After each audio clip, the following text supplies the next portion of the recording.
আমার প্রিয় তৃতীয় শ্রেণীর ছোট্ট বন্ধুরা, তোমাদের সকলকে আমার চ্যানেলে স্বাগত জানাই। আশা করছি তোমরা সকলে খুব ভালো আছো। আজকে আমি তোমাদের 2024 সালের রায়োমার্টিনে যে প্রশ্নবিচিত্রা প্রকাশিত হয়েছে তার 218 পাতায় যে 15 নম্বর স্কুল রয়েছে সেখানে তোমাদের সেকেন্ড ইউনিট টেস্টের পরিবেশের প্রশ্ন দেওয়া রয়েছে। আমি আজকে উত্তরগুলো তোমাদের দেখিয়ে দেবো।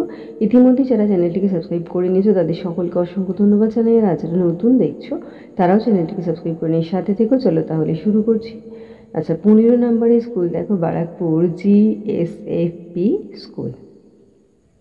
একের দাগে সঠিক উত্তরে টিক চিহ্ন দাও। কয়ের সিনথেটিক উল পাওয়া যায় খনিজ তেল থেকে। ক্ষয়ের পাখির শরীরে তাপমাত্রা ধরে রাখতে সাহায্য করে। পালক গয়ের বাড়ির কাছে, এটা হবে জলের স্তর থাকা উচিত। তোমরা কিন্তু টিক চিহ্ন দিও। ঘয়েরটা হচ্ছে হাত দিয়ে বল ধরে গোলকিপার। ঘয়েরটা মানচিত্রের ওপরের দিকটি হলো উত্তর দিক। দুইয়ের দাগে দেখো শূন্যস্থান পূরণ করো। কয়ের কলকাতার সব পোস্ট অফিসের নম্বর 700 দিয়ে শুরু। ক্ষয়ের খেলোয়াড়রা যে পোশাক পরে খেলে তাকে বলা হচ্ছে জার্সি। ঘয়ের ঘোড়ার গাড়ির চালককে বলা হয় কোচওয়ান। ঘয়ের শন গাছের আঁশ খুব শক্ত হয়। ঘয়ের সুতির কাপড় তৈরি হয় কার্পাস তুলো থেকে। তিনের দাগে সঠিক বাক্যটির পাশে সত্য এবং ভুল বাক্যটির পাশে মিথ্যা লেখো। কয়ের গরমকালে সিনথেটিক কাপড় পরা ভালো, এটা মিথ্যা। ক্ষয় পশ্চিমবঙ্গের বিভিন্ন জেলাকে একটি রং দিয়ে মানচিত্রে দেখানো হয়, এটা হবে মিথ্যা। গয়ের পাহাড়ি অঞ্চলে খুব ঠান্ডা লাগে, সত্য। ঘয়ের বাবার বোনকে মাসি বলে, মিথ্যা। এটা যারা মাটির বাড়ি তৈরি করেন তাদের বলে ঘরামি, এটা সত্য।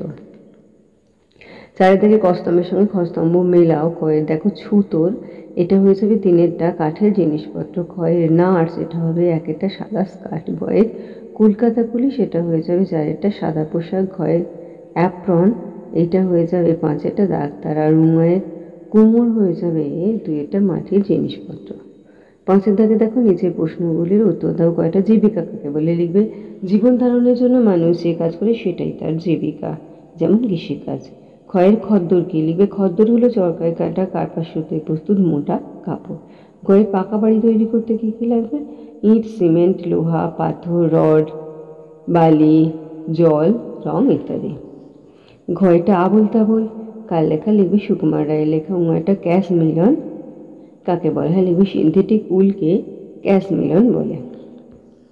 দেখো তাহলে আমার প্রিয় তৃতীয় শ্রেণীর ছোট্ট বন্ধুরা, আজকে তোমাদের আমি 2024 সালের রায়োমার্টিনে যে প্রশ্নবিচিত্রা প্রকাশিত হয়েছে তার 15 নম্বর স্কুলে, এটা পেজ হচ্ছে 218। সেখানে তোমাদের পরিবেশের প্রশ্ন দেওয়া রয়েছে সেকেন্ড ইউনিট টেস্টের। আমি তার উত্তরগুলো দেখিয়ে দিলাম। আশা করছি সকলেই বুঝতে পেরেছো। ভিডিওটি দেখার জন্য তোমাদের সকলকে অসংখ্য ধন্যবাদ জানাই। ভালো লাগলে লাইক করো, কমেন্ট করো, বন্ধুদের মধ্যে শেয়ার করো।